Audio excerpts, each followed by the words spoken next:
Okay, PERMA. Let's talk about meaning. P-E-R-M-A.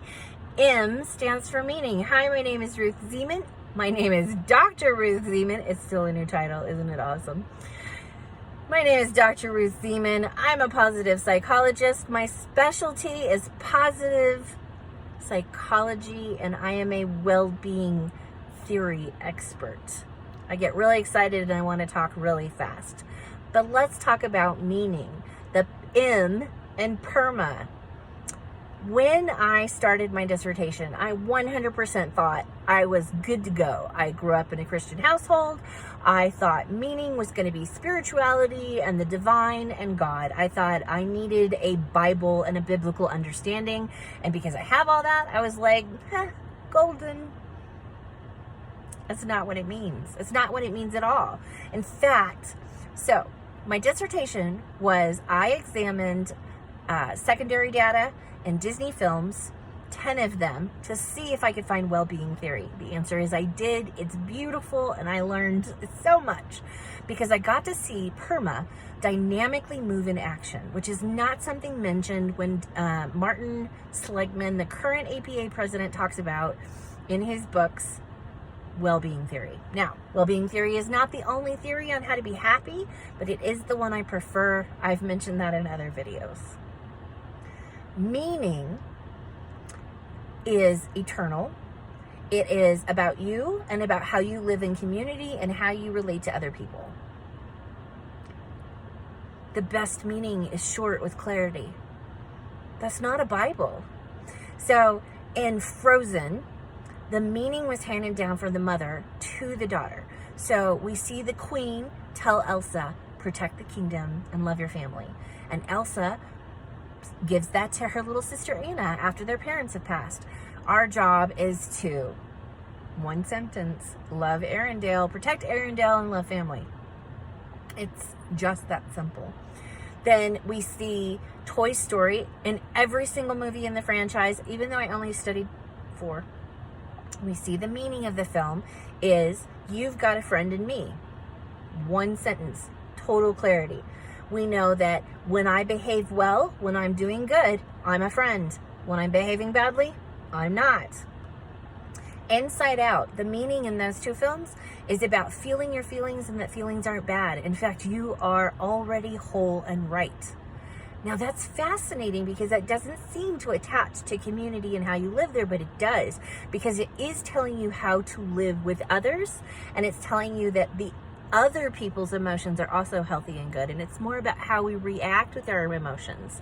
Now, it's a Disney film, so their heart center still comes through clearly that they want to be friends with everyone, and I love that too. So we have, yet again, another example. So in the process, I made my own meaning, and I already told you I grew up Christian, so my meaning does have a biblical reference. Love one another as I love myself. This was fascinating because as I woke up each morning and I asked myself, how can I be in alignment with my life meaning, which is to love others and myself, I started seeing I don't love myself. I am a bone cancer survivor. I'm almost 50. I am recently divorced. And I've been in a lot of toxic situations with narcissists where I was gaslighted for years. And some of it was complicit because of life. And I'll accept that. But essentially, I started making myself really small in order to not get hurt. And I started not asking for what I needed in order to want less. And I shrunk down to ridiculous levels of poverty where I was only asking for enough toilet paper, and it's a story for another day. I hurt myself when I shrunk. And that's not loving myself. And I was reading some of the spiritual stuff where it says to get rid of your ego, and I was realizing I don't have an ego. I have an overabundance of empathy, and actually I'm more likely to give you the shirt off my back even though it's the last shirt I own. My own problems. But what I'm revealing here is my own personal stories for as I dived into meaning, I started my meaning is to love others and myself. So it's about how I want to act in the world and who I want to be. I would make my kids the lunch that they love and then not feed myself. I would go out of my way or go to a different store to get something for someone I loved and then deny myself a Starbucks coffee, which I love. So this changed me because I started seeing it wasn't selfish in the slightest to take care of myself. In fact, I'm the authority and I'm the only one responsible for taking care of myself. I grew up in the patriarchy just like you. And as a woman, I was groomed and taught that I needed to be taken care of by a man and that I needed to be a submissive wife. I'm in charge of me. I'm not supposed to be in charge of other people, except for like raising children. But even then, I'm teaching them how to make decisions and then letting them make the decisions. And as they transitioned into full adults, this became more and more evident that in order to love my family, I had to let them be separate individuals. But I had been taught through religion and patriarchy that it was my job as a mom to manage all those things. It's not. So we're talking about meaning, and it's very simple. And I was using love myself and love others. And instead of I headed in there, and yes, I'm ADD too. And I headed in there thinking, okay, I get to love others, yay! And like I said, I discovered that what was missing was I wasn't loving myself first. And you can't give what you don't have. And meaning started to really reveal that my unhappiness was rooted in not meeting my essential needs. Now, I was getting showers, I was taking my vitamins, my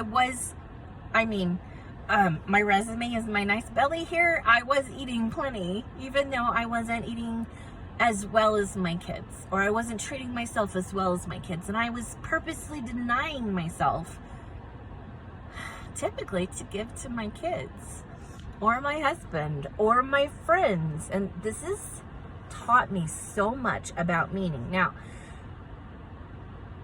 trying to be a little less scattered as I talk about it, but meaning needs to be objective. It needs to be something that even a child could understand, and it needs to have the component of yourself and others. So we look back at these films and we see Big Hero 6, major favorite film. Your intelligence needs to be trained to honor community. That's the underlying meaning of this film, and that gives us two instructions. The first one is to train yourself. It's a way to love yourself, and it's a way to make sure that you're empowering who and what you are and honoring who and what you are. And then you do it to give to community.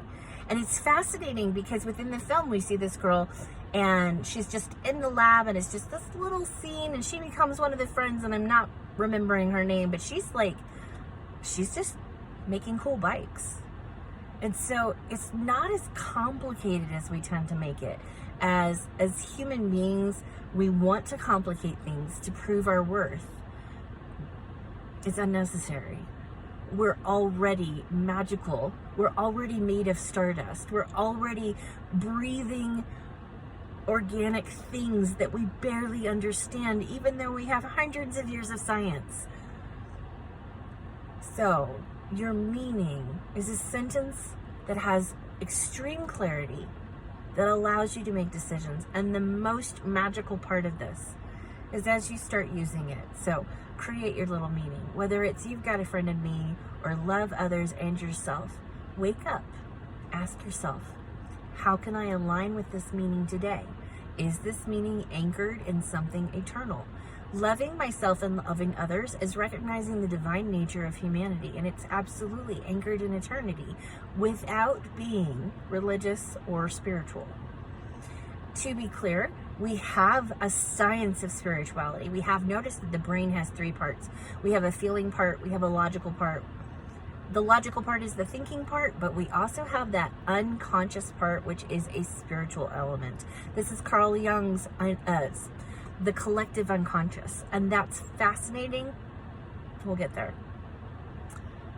But ultimately, the reason our meaning needs to have two parts is we're connecting the unconscious with the conscious, and we're allowing ourselves to sink into the present and treat ourselves well and live in community well. And we get to pick what our meaning is. And if you need to, you can change it and refine it, because we're not stagnant creations. We grow dynamically. We are supposed to grow up. We are supposed to train ourselves. We are supposed to evolve. So what your meaning was as a 5-year-old won't be the same as a 50-year-old. And yet, love others and love yourselves, love Arundel and love family. You've got a friend in me is something that flexes and grows because of its divine eternal nature without being religious.